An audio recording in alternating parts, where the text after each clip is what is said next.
Hey, what is going on, everybody? Hopefully you're having a good day so far. It's another episode of Millennial with Billy and Mel. So, guys, hopefully you're having a good one so far. What we're going to be talking about a lot of different things, right? We have a lot of different topics that we're going to be covering today. But anyways, I want to introduce Melissa. Melissa, how are you doing? How's life so far? Hey guys. Yeah, this is so awesome. I love all of our colors match actually our outfits too. I mean, look at this, right? Oh my right? gosh, we got our logo. Look at that. I mean, we're official now. I don't know if you know this, but we're so official. I had to see. Look at my flowers in the background, and yeah, I got my Captain America shirt on, so that's good, right? But so, we're gonna get right into it today, guys. This is the second episode, and there's a reason why we have a lot of the stuff that we have on today, right? Because it's 4th of July weekend, right? Today's the 3rd. Tomorrow will be 4th of July, and so we're going to be talking about a couple of things that have to pertain to independence, right? So hopefully, we can bring you guys some value today. And just go like that. And obviously, guys, if you're going to be jumping on the live, let us know. We definitely want to give you a shout out here. And if you guys are going to be watching the replay, hey, hopefully you guys enjoy it. But like I said, let's get right into it, right? So the big thing that I know I want to talk about really quickly, right, is there's a lot of great memories when it comes to all stuff that is 4th of July, right? There is. So Melissa, tell me, what are some of your biggest memories as it pertains to 4th of July? Yeah.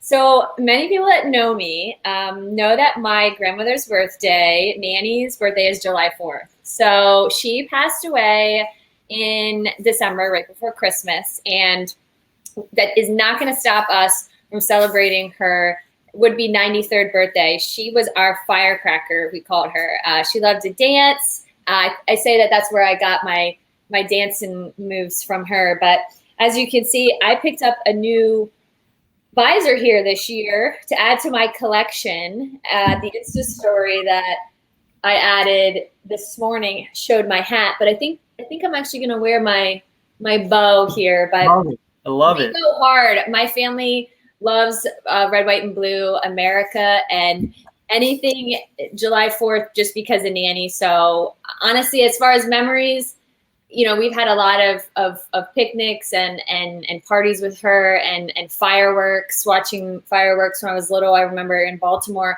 we would go down to one of the community colleges and sit on the hill, and they were literally right above you. And I think we celebrated a little bit more just because it's her birthday too, but really important to me. And just it's not necessarily a memory, but I like to really decorate and wear all my red, white, and blue for the holidays. So that's awesome. I mean, that's a great memory. Great memories are made. My fondest memories of this time is the beach, right? Who doesn't want to go into the beach on 4th of July weekend? I mean, I know it's crazy.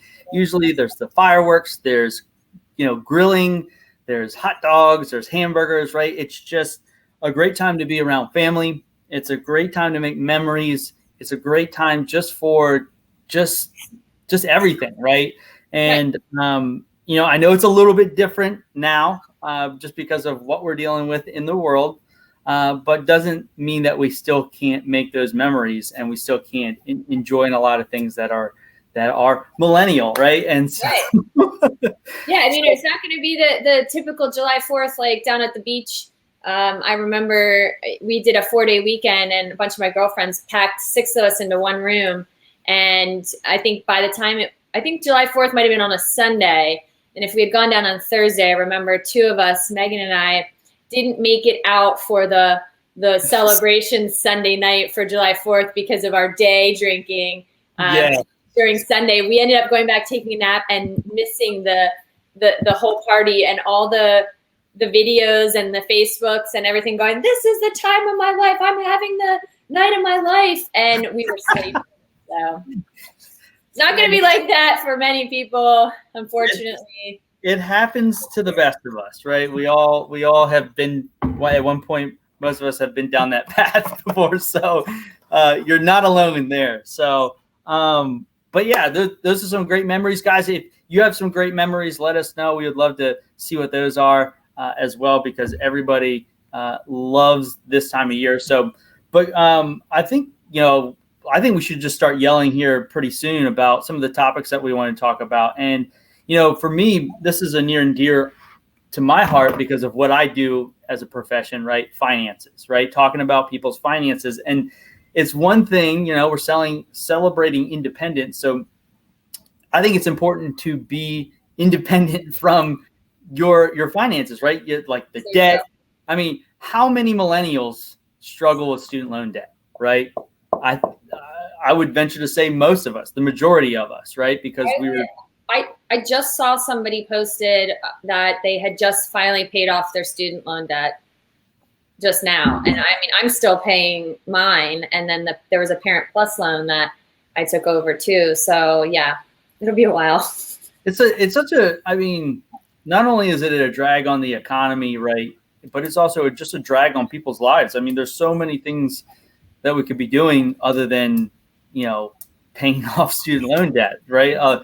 And I mean, that's a whole nother subject I think we should definitely touch on maybe in the next live or in our next show, maybe talking about education and the constraints that were kind of put on us as a generation to go to a 4-year college, right? To really, get that college degree. And a lot of us have figured out over time that maybe we didn't need that degree. Oh yeah. And that's changing now. I mean, community colleges and things, and people going even right into the workforce, right into working, but it's not the same. The stigma of community colleges, what it was then, is not what it is now. I mean, no, I mean, if hindsight is 2020, right? I would definitely have gone to a community college, got all those classes out of the way, and then went to a college. A lot of kids are doing that now, which is great, but it still doesn't help us out, right? We're still paying on tons of. So, that's kind of a little bit of why I think, and I'm sure you would agree that it's important to be financially independent, right? Because how much stress does that cause, right? Like, I know that causes an enormous amount of stress in my life, just because I have to deal with that on a day-to-day basis. And then it leaches into the rest part of my life, right? Like relationships. It's just, debt sucks, right? And so, just some things that, I was reading the other day, like student loan debt's at an all-time high. I think it's, $1.7 trillion and counting, with just, and it's crazy. I think like 60% of the loans that are being taken out right now are from parents, not even the actual students, right? I think it comes to a simple fact that a lot of people didn't really plan for college, right? Didn't really plan for that expense. And I mean, it puts enormous amount of pressure on this, not only on the parents, but now it puts an enormous amount of pressure on the kid to get a job right out of college. I don't know how you feel about that. Yeah. And I mean, you just brought up something good about saving or preparing. I mean, there's parents right now who are having children. We don't, you and I don't have children, but it's something interesting to think about starting saving when they're born for. I know I've heard a lot of that and suggesting for college and even for retirement, that both of those things, that at some point we are 17 years old and all of a sudden we're going to go to college, and where are we going to find the money? Oh, student loans.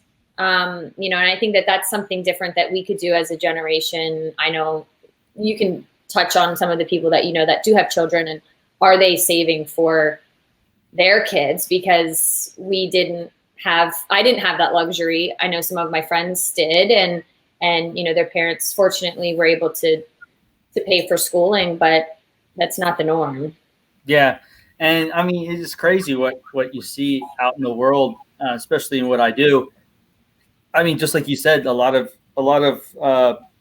parents hadn't actually sat down and said, and I think the biggest thing is that a lot of parents think that they need to send their kids to big state schools, right?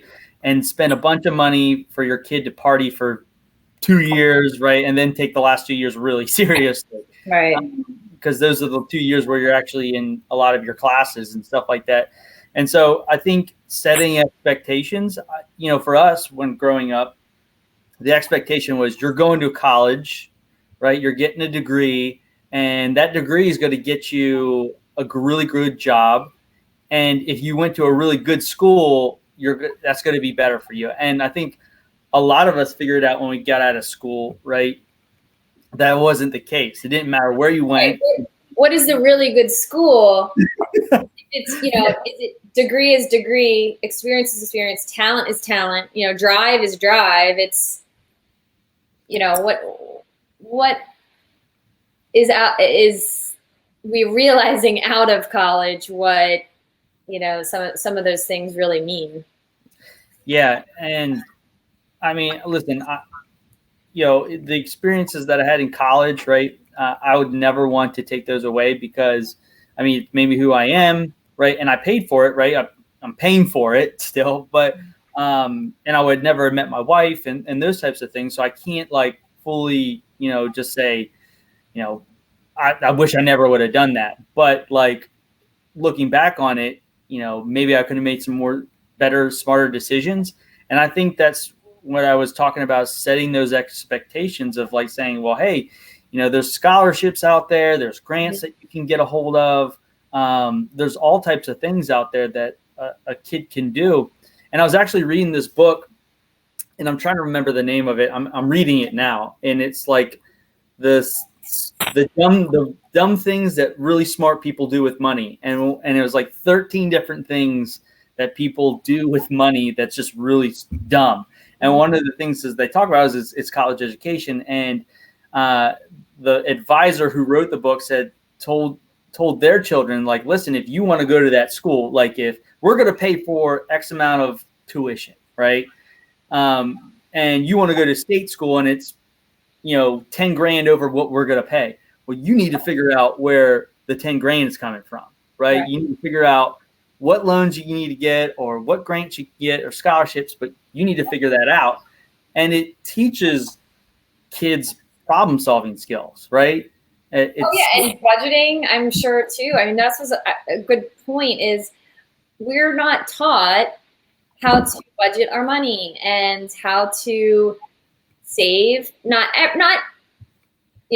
some people are. Okay, I wasn't, and it's not something that's done in school, and it's something that comes obviously from parents. And I think that if you have savers and they're spenders and whatnot, but I didn't know anything about saving for money, saving for certain things. But then you have the credit card that came and was able to, give purchases for things that you didn't have in your checking account. And that was a whole different thing that came about, I think, for us too, younger, and, in our teens and 20s. And I think it's just a little bit of a difference between the generations too, and what we were taught and what.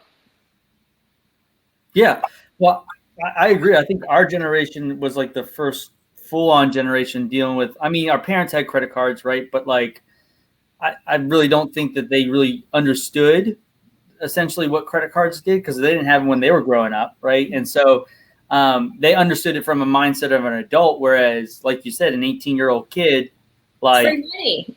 free money. Wait a minute, I can get what I want and then pay for it later, right? Wow, that sounds amazing, right? I'm going to the bar, I'm going to wherever, I'm getting this new shirt, right? Yeah, and it's about responsibility too, and I think that's what we're here to talk about. Also, at the independent side of things, is having being at the point where you're taking care of yourself and you're able to be responsible with the things of adulthood and what you need to do. And I think at that age, who would have been responsible with credit cards? And then that leads into bad habits from the start, Yeah. Well, I remember my first day of college, walking through the quad, right? So I'm at the University of Alabama. It's this huge place, right? 30,000 students go to this place. And I'm walking down like where like the main part of the campus is. And they had all these tables set up, and it was like credit card company after credit card company after credit. And they're just like, hey, like, sign up. Like, there's no interest for the first year, blah, blah, blah, blah, blah. Like, sign this, get this, you need credit.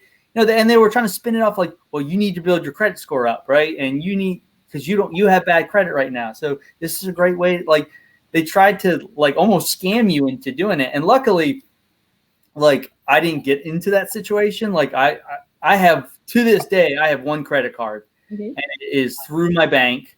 And that's the only credit card that we have. Yeah. Well, I mean, that I have. The wife has a Target card, Discover, all those, and so we monitor those. But yeah, it's, it's just like anything in life. Like, if you do not educate yourself, you are always putting yourself at risk of being taken advantage of. And I think that's what you were kind of alluding to with being responsible, right?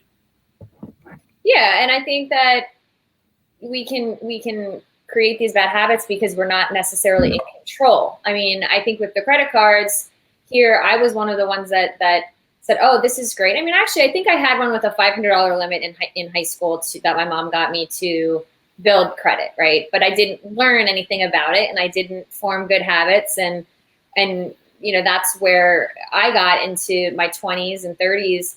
I'm still paying off credit card debt, and I don't have any credit cards because I don't want, I'm working on, getting rid of my debt very soon here in the next year. But it's, my philosophy is I don't want to spend the money if I don't have it in my bank account to then pay it on the credit card. I wasn't as financially responsible because I didn't have that education, or, I just didn't have that self-control, or, wasn't independent, at the time to really to understand all that. And I think it comes down to the education, obviously, for better. And that's like a whole nother millennia yelling about debt and all that. But I think it's such a strain on you, mentally, emotionally, and with finances, it can create such stress. And I think I didn't feel independent. I was, whether it was just because I had all this debt that I was trying to, I went from relying on my parents in my 20s. I moved in with my ex-husband, we got married, and there were things that I was doing with my business that I wasn't necessarily really supporting myself, let's just say. I mean, he was contributing and a lot of stuff, personal bills and the mortgage and stuff, but I had all these business bills, and I wasn't really aware of the dependence, I guess, at the time, until I got divorced. And I had to leave my shop. I had to get more income. My bills doubled, if not tripled. And I think that that's where I struggled. When we were talking about the finances and how it affects your life, I just felt that I wasn't independent when it came to money. I was relying on, I went from my parents, living with them, and then into a situation. And then, after that, I went the complete opposite and said, I want to be so independent. I don't want to need anybody. I don't want to pay my own bills. I want to have my own place. I want to do this because I just felt internally, I wanted to know that I had that control and I had that independence. And what's unfortunate is that my best friends right out of college, were buying their own cars, buying their own houses. And it was something that, they were doing that was just such an amazing, you hear this song, independent woman and all this. And I would always sing that to them. And I just thought, oh, I'm starting my business. I'm saving for this. But it was all excuses at the end of the day. Yes, were some of those things true, but I think, I was definitely more dependent on other people. Maybe it's childhood, like, babble, but yeah, I the feeling of being independent and not having to rely on anybody else and financially is huge. Yeah. Well, something that you said that just like it sparked it, right? When you talked about when we came out of college, a lot of us, I didn't do this. I still drove. So I had a car in high school, right? It was a Saturn, 1997 Saturn, paid cash for it, right? I worked really hard all summer to get it. And I literally drove that thing for like from high school all the way through college, even until like 2 or 3 years after college, and finally died.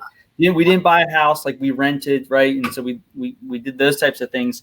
But, a lot of millennials made this mistake of coming out of college of, hey, I got to get a brand new car, right? I just graduated college, brand new car, right? I'm now an adult. I have an adult job, right? Job.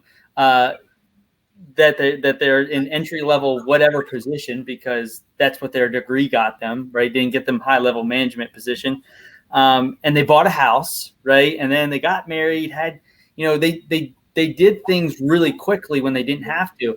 And the first thought that came to my mind when you said that was the American dream, right? That's the American dream, right? To house, the first thing that comes to my mind is like 1950s, right? You think of dad coming home, he's got the suit on and meets the wife at the door, and that's what we were sold, that this is what you're supposed to do, right? You're supposed to go to college, get a good job, get a home with a white picket fence, and that might have been fine in the 1950s, 40s, 60s, somewhere in there, but not now, right? That's not how life is real, because everything, the cost of living is different. Just everything is, some technology is different, right? The world is different. Women are working now. I mean, they weren't really working. They were at home, before. There's just so many different things, but I think it is, maybe you're right. Maybe there's that struggle of what was and trying to hold on to that picture perfect, what was supposed to be, and the reality of things. And I think when we talk about millennials, we're not the same as our parents' generation because of all the differences, like we talked about with finances and the economy and education and technology and parenting and all those different things that maybe we don't fit in that mold, or we definitely don't fit in that mold. And I think that's what the struggle is of trying to achieve those things when it's not as, I don't want to say attainable. I mean, it's definitely attainable as you see, like my friends are doing it, but I think that it's just, there's a lot of differences between it. We were talking earlier and just going over some ideas, and I found it 2016, so it was only 4 years ago. That's not really that far away, that 1 in 4 millennials were living at, it wasn't necessarily living at home, but they were still dependent on their parents for financial support. So that's a lot. 1 in 4. I mean, that's 25%. I mean, and I think just what does that do for just socially and relationships and mental and emotional when you don't have that independence? And there's something to be said that parents are still allowing it, and they're participating and enabling at some times. I definitely appreciated my parents letting me live at home till my mid-late 20s while I was building my business, but I wasn't saving. It was saving me rent, but I wasn't saving money aside. Yeah.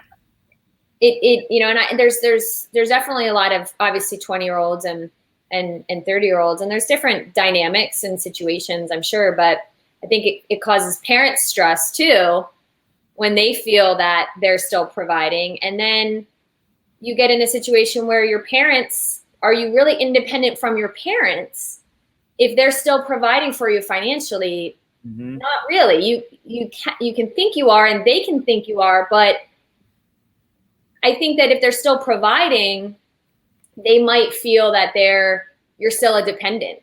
And that's hard into your late 20s and early 30s, having that clash of independence from your parents too, because you have the finances and then you have that, right? Oh yeah, and it's crazy because when you first get to college, I think a lot of parents, and I'm not blaming anybody, right, by any stretch of the imagination, but I feel like, well, I was talking to my wife about this today, and just the whole educational system, right? A lot of the times, and it's like I'm saying, it's no fault to really anybody, but the educational system really gets kind of the load of raising children and raising young adults, right? Because we spend most of our time at school, right? And so we're spending most of our time with our teacher, whoever that might be. And then when we get to college, right, it's like, okay, we've learned basic skills. Like we know how to clean, we know how to eat and fend for ourselves.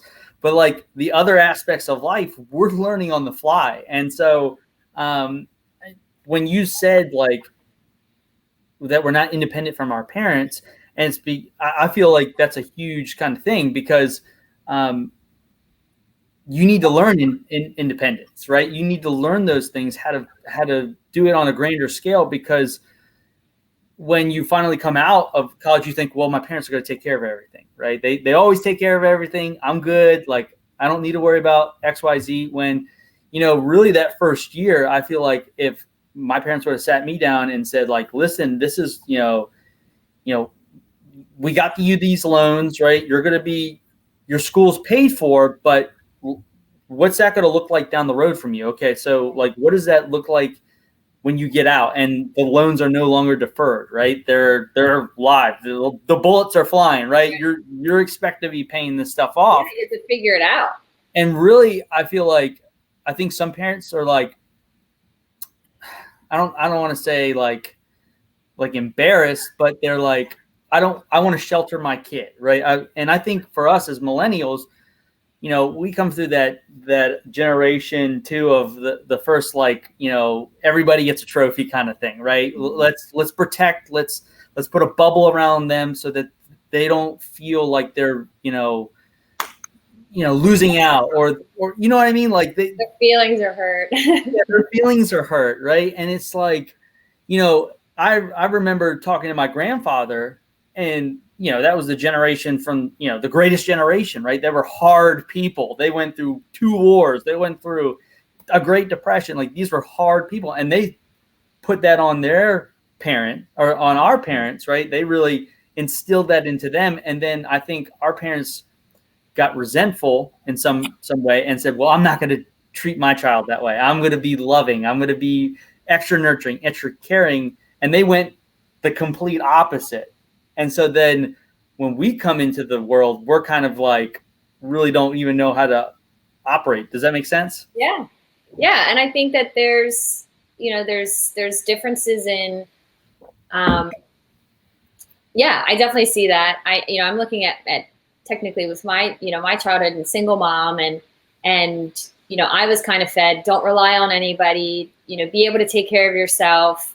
And it's funny, I read some articles about when you're told, like, to do certain things, you do the opposite, right? So it's like, here I was taught as a child, like, don't rely on a man, like, have a job, support yourself. That's plan B, or all these things. And I just remember over and over hearing this, but why didn't I do that? I don't know. Like, let's start thinking about this. It's odd, but I was told in my teens I needed to have a job if I wanted to pay for extra things. We're paying for X if you want these other things. So I did learn work ethic and working and being independent in that. And obviously I started my own business, but I think that I lost focus on the personal side of things. I think I was so ingrained in the business and this is great. And have this independence of the corporate world by being able to be flexible and make my own hours and do all these things. But I forgot to focus on the independence of financially and the things being as an adult responsibilities that I needed to do too. Yeah, I mean that makes perfect sense. And I think me and you come from a similar upbringing and background, of dealing with adversity at an early age with parents being divorced and stuff like that. So, for me, I think dealing with that stress kind of in a weird way prepared me for just everything else I was going to go through in my life. Like being able to be like, well, it's not as bad as what I went through as a kid, so I can get through this. And for the kids that maybe had that sheltered life, right, as a millennial, and I think that's where we get a lot of just flack from, we're always getting flack as millennials, right? Mm-hmm. Even though we're on the older end of the millennial kind of genre, right? But I think some of those kids struggled. I know a lot of them because I went to school with them, and a lot of them struggled with just day-to-day living because they were sheltered a lot of their life. They weren't given independence. They were kind of spoon-fed that life. And I'm not saying that's wrong or that's their fault. It's just how their life was, right? We're not all on equal ground. Right. Yeah. And it's so interesting because I think that it has to do about, obviously parenting, and I think it has to do with personal, I don't want to say goals, but I think it's what you want out of life too, because I've seen friends that were handed things and don't have good work ethic, really didn't, have much motivation or things. But then I saw, and then you see other ones that were still given things, but knew the value and the understanding and the appreciation too. So it's interesting to see the difference in, is it also a hand of personality and what you also want, not necessarily just what you were given too, I think. But yeah, I think as far as independence, what do you think independence means in relationships? Yeah, I mean, great minds think alike, because I was about to ask you the same question, right? I mean, like, since being married and all, I feel like it, a lot of people, there's a couple different rules of thought. Like, once you get married, right, you're one person, right?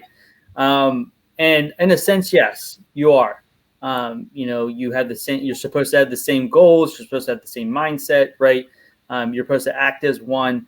But I mean, you're still two different people. And I think independence in a relationship is key, because you can't always be willing to, you can't always be willing to just give up your independence as a person, right? Because that's why that person got in a relationship with you, is because of the person you are. Not you're not supposed to drastically change who you are, right?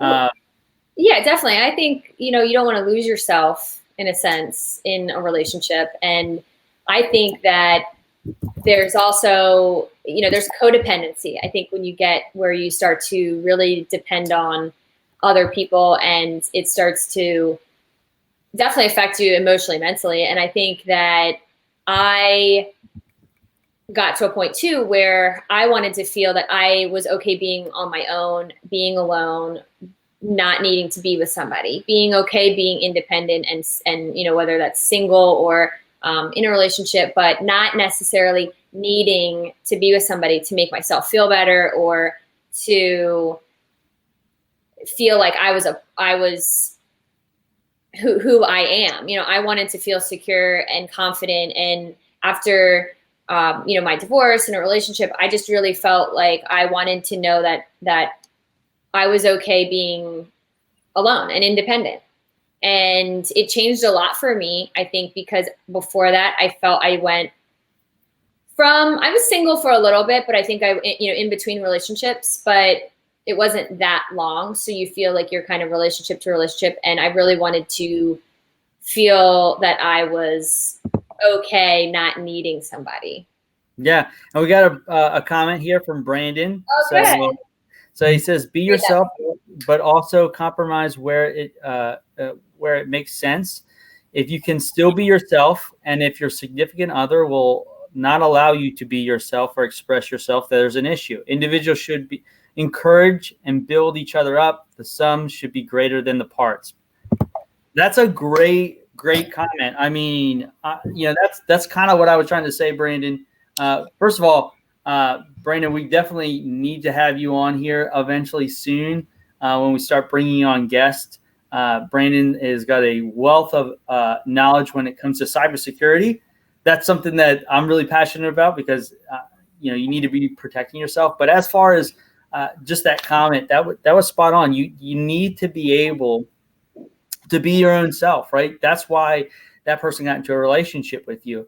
And I think you have to, yes, you want to have hobbies and stuff like that. Cause like I have hobbies, right?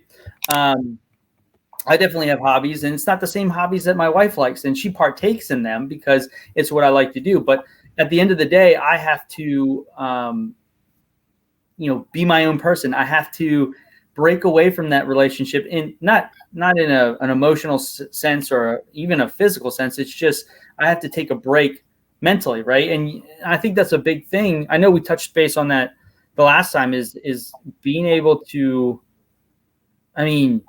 separate yourself from just the relationship for a little bit, right? Wouldn't you agree? Right, definitely. Sorry, I had to go get my charger. I totally forgot that the batteries don't last very long, huh? No. With all of our yelling here, I should have been prepared. Yeah. But it's so true. The idea of being your own person, obviously, and having your own, being able to know what your needs and your wants are, and not having that be that of the relationship, having your own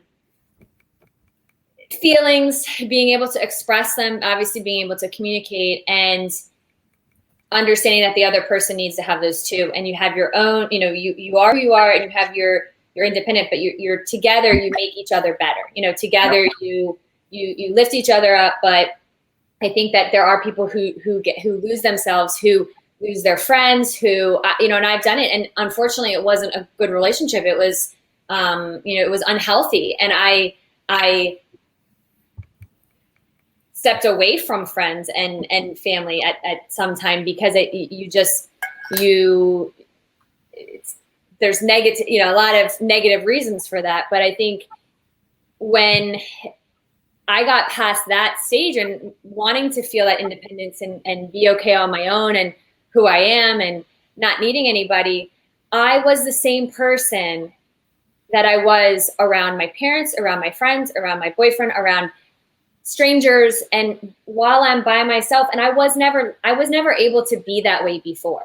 I was never able to be the person that I am and want to be around people sometimes. And I don't know if that was just that feeling of not being independent and having my own and it's not a life, it's just feeling like I don't need to rely on anybody. I don't know what it is, but I just felt, once I got to that point and felt that way, that I didn't have to change who I was around certain people. And yeah. No, I was just thinking about it. Well, something you said that kind of sparked a thought in my brain here. When you have, differences of opinion, especially in a relationship, and this kind of goes back to independence, right? Having an independent mind, having independent thoughts of the person that you're in a relationship with. If me and my wife thought the same thing all the time together, like this all the time, like we always had the same thought process, first of all, we would get a lot of things wrong. Yeah. Especially if it was my thought process, right? We're good. When you have differences of opinion and you have different thoughts and how you do things, like I am not an organized person, right? She is a super organized person. That's like Brandon said, the sum should be greater than the parts. And so together we're an organized couple because she takes a lot of that on, right? Whereas I do different things in the relationship, that I'm independently doing that makes us successful as a whole. And Right. it's just like any business, right? The CEO is not the master at the marketing, right? They're not the master at, the operation side of, if you're in a factory setting, right? They hire people that have different mindsets, different opinions for a reason, right? Because we might have the same issue in front of us, right? Let's say finances, right? And I see it one way, she sees it a different way. The way that she sees it might be the right way. I would have never have seen that if we both thought the same, right? And it's about growth. It's about some of the things that we talked about too, about growth and other people having opinions and that. But if you're not independent in the way of your own thoughts and feelings and what you're saying too, is that it doesn't make up the team. I guess in the workplace, but going back to what you were saying too about if you were all the same and if you didn't have your own, whether it's hobbies or thoughts or opinions, it would probably be very boring as well. But I think it's great that people have a lot in common. But I think that the stuff that makes us different is also what creates that time that you can do on your own and and have your me time and have things that you want to do with your friends and your family and whatnot, and create that. The differences also help create the independence, I think, too. And I think that there's something definitely about the confidence levels too that you get when you have that independence. And I mean, it's talking about finances, it's relationships, it's, parents, it's with work, all across the board. I think it was really holding me down. It was really bringing me down, holding me back.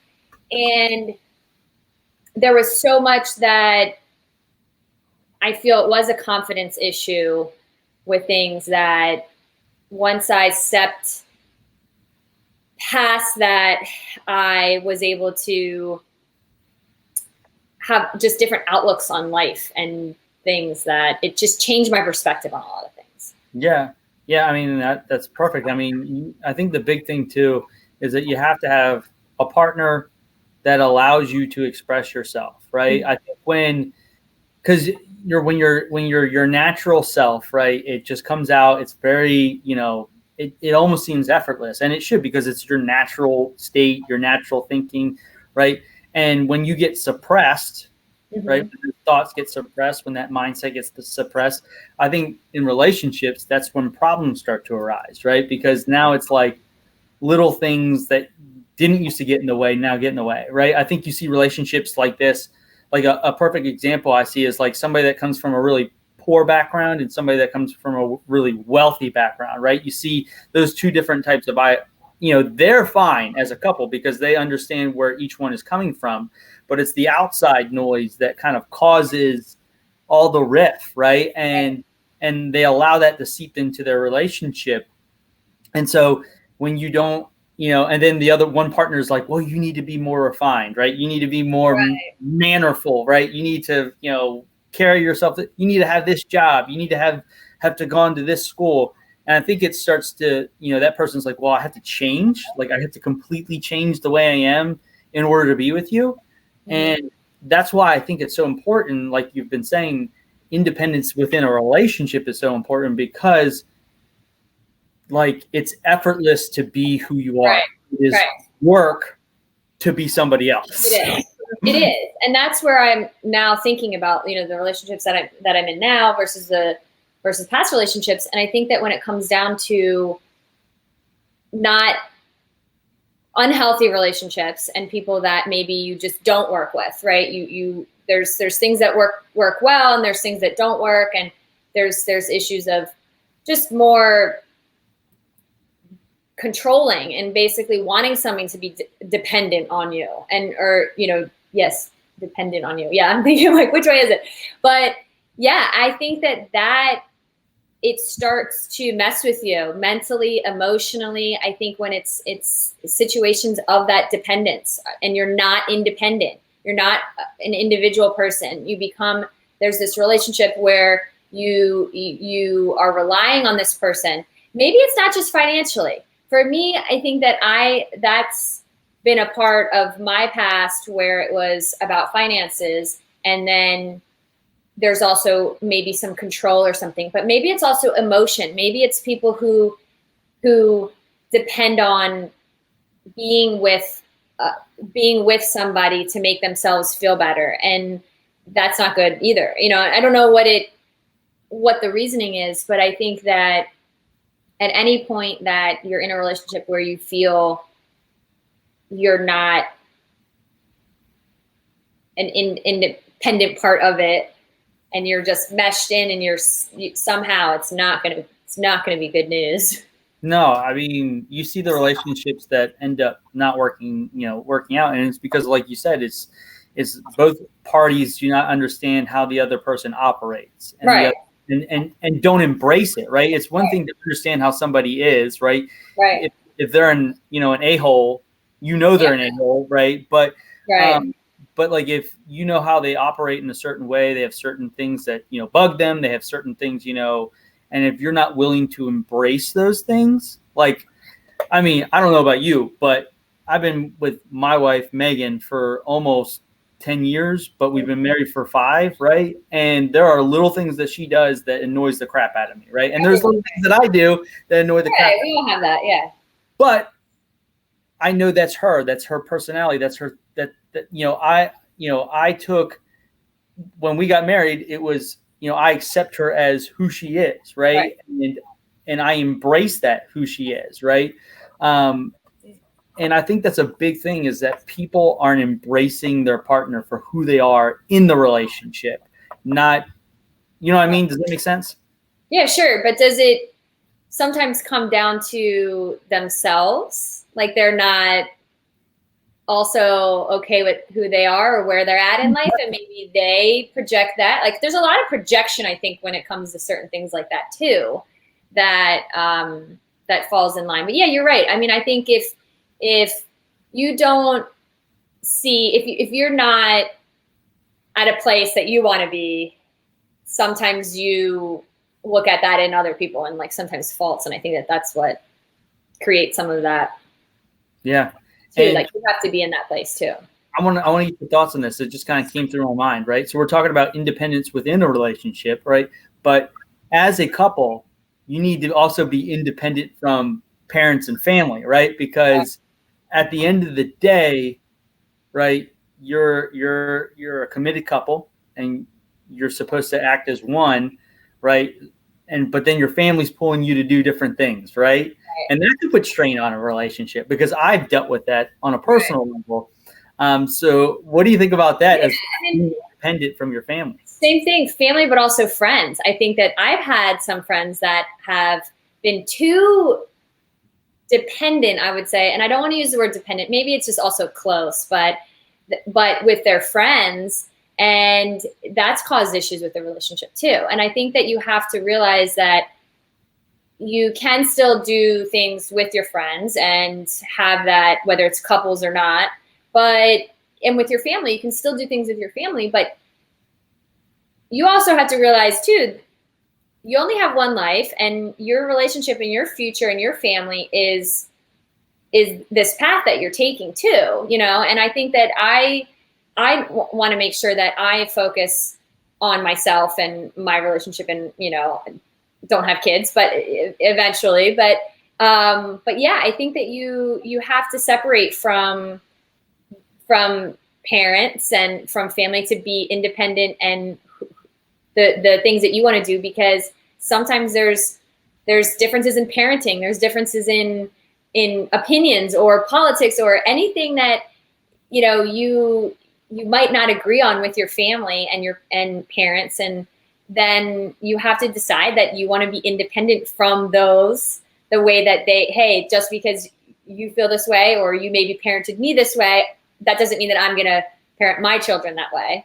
I want that from my relationship. Hey, your relationship's like this, doesn't mean that I want my relationship like that. So I think being independent from what we were told, what we learned, or what we see, for sure is huge. Yeah. I mean, because you take everything that you've ever learned from your parents, from your grandparents, from friends into a relationship. And that can be hard sometimes, because I know before we got married, I struggled with that. Was, and it was my fault because I want to make everybody happy, right? That was my, I know that sounds like a weird flaw, but in my eyes, I see it as a flaw, because instead of trying to make, I'm trying to make everybody happy, and really in the end, you make nobody happy, because you can't do it all. That was just our last millennialing, we can't do it all. Yeah. And so, and I think that's another thing that we were kind of weirdly brought with us, is that everybody should be happy, so that we should try to make everybody happy. So we're focusing on everybody else except for ourselves. Right. Mm-hmm. And that's kind of going back to independence, right? You need to be an independent person before you get into any type of relationship, because if you're super dependent, like, you're going to take that into your relationship, and now I'm going to suffocate the crap out of you. Right. Yeah, like I'm not going to be able to operate with it's about confidence and being in it's exactly what you're exactly right. I think a lot of people are attracted to people who are independent and who don't need to rely on them. I think the people who attract people who want to be, that's unhealthy relationships. That's how they are, is because somebody wants someone to rely on them and be dependent. And I think for sure with the relationships, being independent is big. I'm glad we had this conversation, because I think it made me think about my past relationships and definitely. Oh, we got Brandon. Yep. There's a big comment for Brandon. I know. But I read a little bit of it, and so I won't read all of it, but he brought up a good point. Your identity and what you identify with. Mm-hmm. Like, you have to be independent from that as well, because like he talked about, especially like your job, like I am a financial advisor, like, and I identify with that, but then at some point you have to break away and be, independent from that, because you're not all the time, right? I'm not right now. I am not that person at that moment. Like I'm a different entity, right? So yeah, I did that with my business too. Not to interrupt, sorry, but don't forget, I literally said my business is my life. This Made to Keep is my life. It's who I am. It's this and this, and it's not. We talked about that last time, and I had to separate myself, and that was a huge change in my life. Was my business isn't who I am. Yeah, I get it. We say that it's our life and it's this, but no, it's not. I have a lot more going on in family and things that I want to do for myself, that it consumes me. And I think I needed to be independent from that too. And that changed a lot. Yeah. And I mean, he goes on to talk about don't attach yourself to one thing for your identity and your self-worth, right? I think you can, and that's a great point. Like, if you think about it, a lot of people get into relationships to boost their self-esteem. All right, so when I grew up in the South, as in college, right, the big thing in the South is like, you're married by the time you're 25. Like, if you're not, people look at you crazy, right? And it's like I can see where that causes a lot of stress, right? And self-worth. Yeah. If I'm not married and I don't have kids, I don't have a job by the time I'm 25, my family's going to disown me, right? And no, you need to be your own person. You need to be independent from that thought. That thought might have been great for your parents, but it's not good for you, right? I compared the same thing to my parents, because my mom, married out of college, had my sister at 23, had me at 25. And I said, when I was in high school, you think you have no idea of responsibility and what is going to happen in your 20s when you're teenage and whatnot. But I had the same timetable. You put this timetable on it. And then I got to 21. I was out of a relationship for a year. And then I was 23. And then I was 25, single, no kids, no marriage. Then I was obviously later dating in my late 20s. then married, and then divorced. And here I am, 35. What happened to that 23, 25, second kid? Like and I think that messed with me too, having those time frames of that. And I put the pressure of doing those things instead of going through the independence first and then doing those things later. Yeah. And like, I know girls deal with that issue more differently than what guys deal with that issue. The marriage, the kids, and stuff like that. It's a completely different type of pressure that we deal with compared to what you guys deal with, right? But I think it goes back, something that you kind of were saying is like it's like, it's different if you want kids, like you generally want kids at age 23. You want to be married by 23. Is it versus being told that's what you need to do, right? Mm-hmm. And that goes back to the whole conversation that we've been having is independence, right? Right. That's that's why the people revolted against England. They didn't want to be told what to do. They wanted to have their independence so they could do what they wanted to do, right? And so, it just kind of goes back to what we've been talking about the entire time. Right. And I think that we are mid-30s, obviously. We have millennials, late 30s still, but it's a great thing for the younger millennials in their 20s to really consider getting that independence. Financially, today's a new day. Monday's a new week.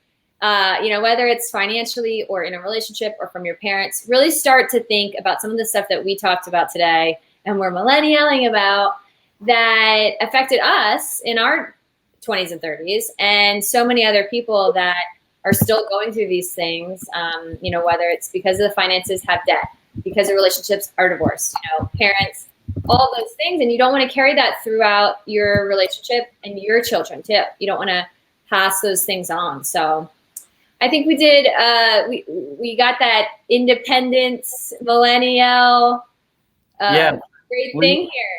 Yeah, I think we got our point across today. I think we definitely yelled a good bit about yes. It was fun. Not only just different independence, just when it comes to finances and relationships, but really a whole plethora of issues that we need to be independent. Like life's not easy, guys. It's hard. It's hard to figure out and doesn't get any easier. So, so I think we have a special kind of thing we're going to start doing, right? Because we talked about it and we didn't talk about it. We yelled about it because I was mad when someone told me, my little niece, who's, like 11 and 12, and they're doing their TikTok thing, and all of a sudden I show a meme, and all of a sudden, oh, that's so millennial of me, which I should have took as a compliment because I am a millennial, right? I'll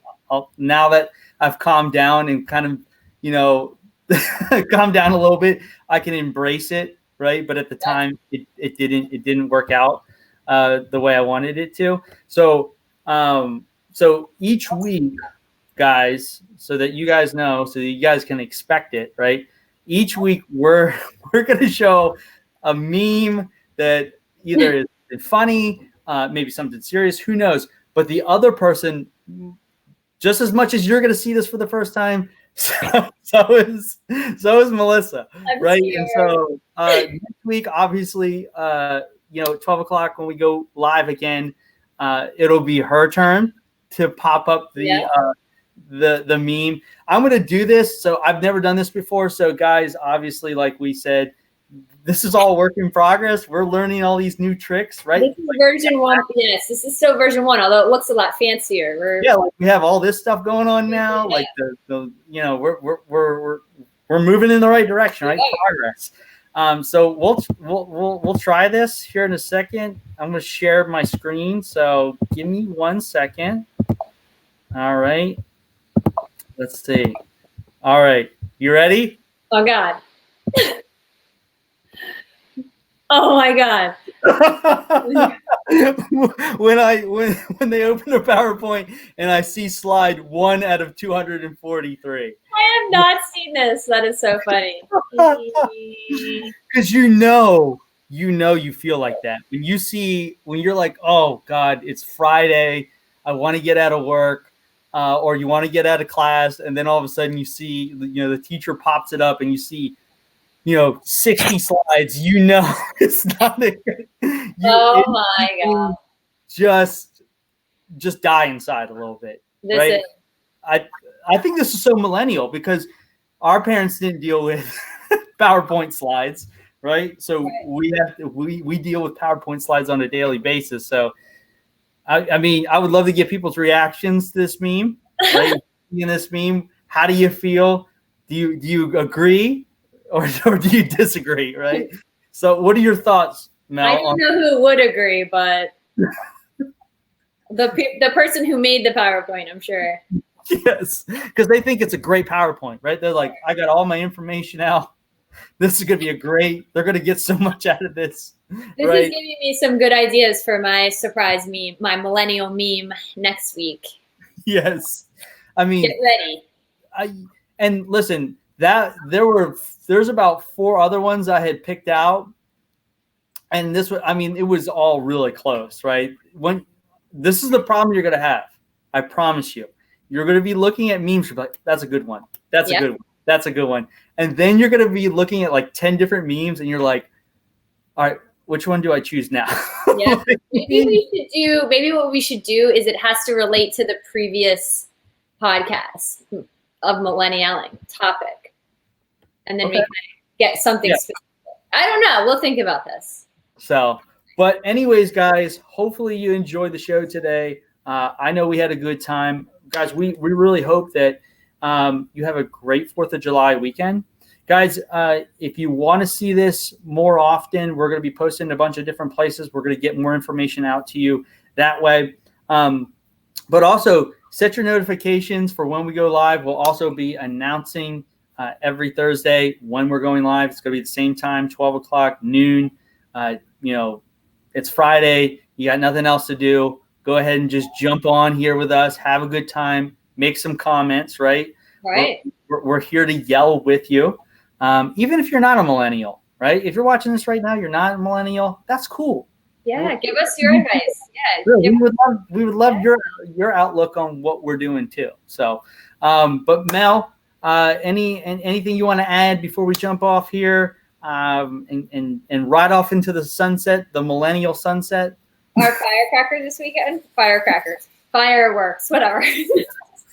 No, I just want everyone to be safe. Have a great holiday weekend. Please continue to social distance and, wear your masks and just know that, unfortunately, it's July 4th and the holiday, and celebrating does not look like what it has in the past, but we can still celebrate all of our own independence and the things that we've accomplished. And we are still Americans. Our country is going through a lot right now, but I think we still need to celebrate each and everybody who is an American and be very supportive and safe. All right, guys, we appreciate it. We'll be talking to you next week. Visor back on. Yes, put the visor back on because that's epic.